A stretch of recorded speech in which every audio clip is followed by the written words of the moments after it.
Aujourd'hui, je vous emmène avec moi en tant que stagiaire chez Vivre Paris. Je commence ma journée par me rendre sur le tableau Excel où l'on renseigne les articles que l'on écrit. Cela nous permet de ne pas écrire les mêmes sujets.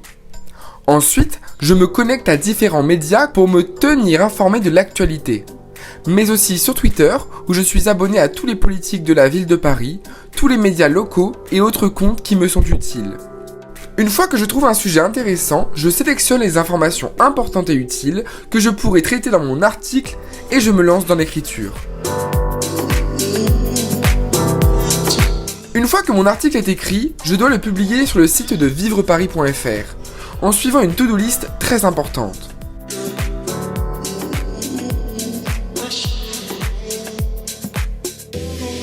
Je mets le chapeau en gras, puis je vais directement voir ce que le site me conseille de changer dans mon écriture. Par exemple, ici il me suggère que mes phrases sont trop longues.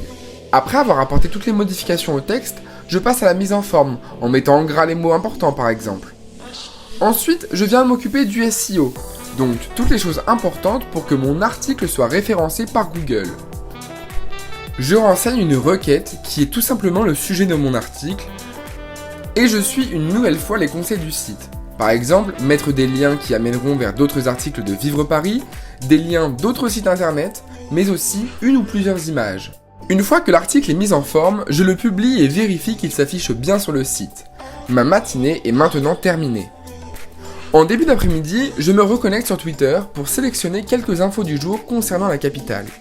J'en sélectionne quelques-unes et les envoie à mes collègues avec qui je m'occupe de ce projet lancé en même temps que je suis arrivé.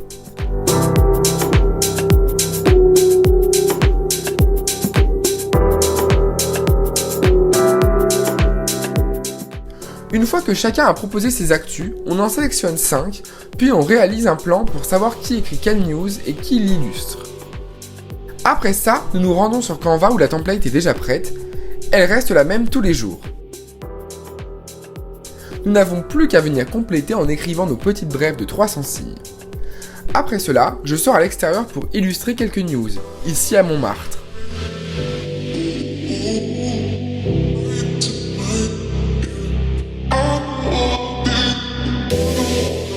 Une fois que tout est fini, nous nous appelons pour vérifier l'ensemble du post Instagram et pour le publier.